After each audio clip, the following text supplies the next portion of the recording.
Big news, of course, is that the U.S. House of Representatives has rejected a $700 billion emergency rescue package for beleaguered financial companies.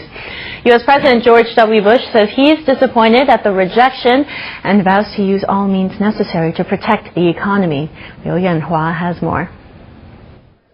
The bailout plan failed by a vote of 205 to 228 on Monday, despite strong pressure from the White House.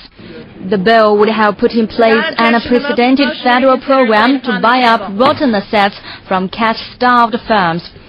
The goal is to free up choked credit that is threatening to cause broader market turmoil. However, the largest bailout plan since the Great Depression in the 1930s was turned down by over two-thirds of Republicans and 40% of Democrats. They say the bill asks taxpayers to pay for wild irresponsibility by America's top finance firms.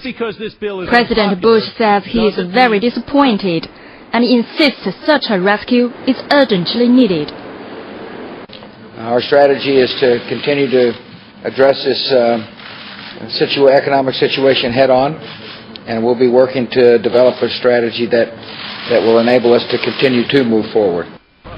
Bush has met with Treasury Secretary Henry Paulson and other top advisors after the vote's failure.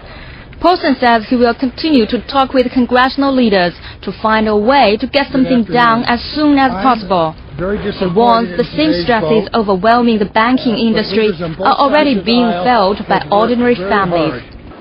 Liu Yanhua, CCTV. U.S. Treasury Secretary Henry Paulson has expressed his disappointment over Monday's stunning defeat of the proposed bailout in the U.S. He says he will continue to work with congressional leaders to find a way forward.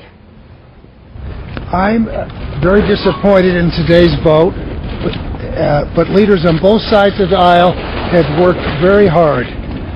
I've spoken to them, and I know they share my great disappointment. We've experienced significant turmoil in our financial markets in the last few days, including the collapse of Washington Mutual and Wachovia here and the failure of two major financial institutions in Europe. Markets around the world are under stress, and that reduces the availability of credit that businesses across America depend on to meet payroll and to purchase inventories. The rejection of the $700 billion bailout plan has sent global markets sliding as European authorities scramble to prop up a slew of banks. The Dow suffered its biggest one-day point drop ever after the $700 billion rescue plan failed in its first congressional vote. The shocking failure was delivered mainly by the Republicans in a 228 to 205 vote. Treasury Secretary Henry Paulson had this response. And you've seen us now for a period of months and weeks taking strong actions and actions that are essential in order to protect the banking system and the economy. And as I said to you, we have significant tools in our toolkit, but they're not sufficient. And so we're going to continue to work with what we have until we get from Congress what we need. On Wall Street, there was a lot of disbelief. Art Hogan is chief market strategist at Jefferies.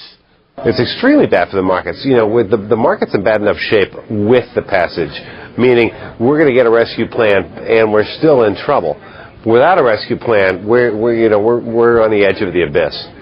Credit markets remain in a deep freeze with bank-to-bank lending rates at new historic highs. Worries about the global banking sector also played a role in the Wall Street sell-off.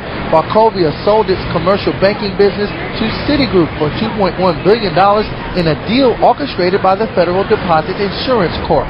Meantime, Morgan Stanley agreed to sell a stake to Japan's Mitsubishi for $9 billion, and the bankrupt Lehman Brothers received $2.1 billion for Neuberger Berman, its asset management unit.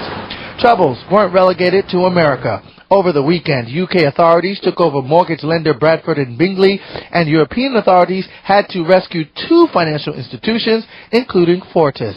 Looking at the final numbers, blue chips plummeted 777 points, a loss of nearly 7%.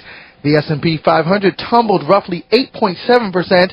The Nasdaq dropped like a stone, down 9.1%.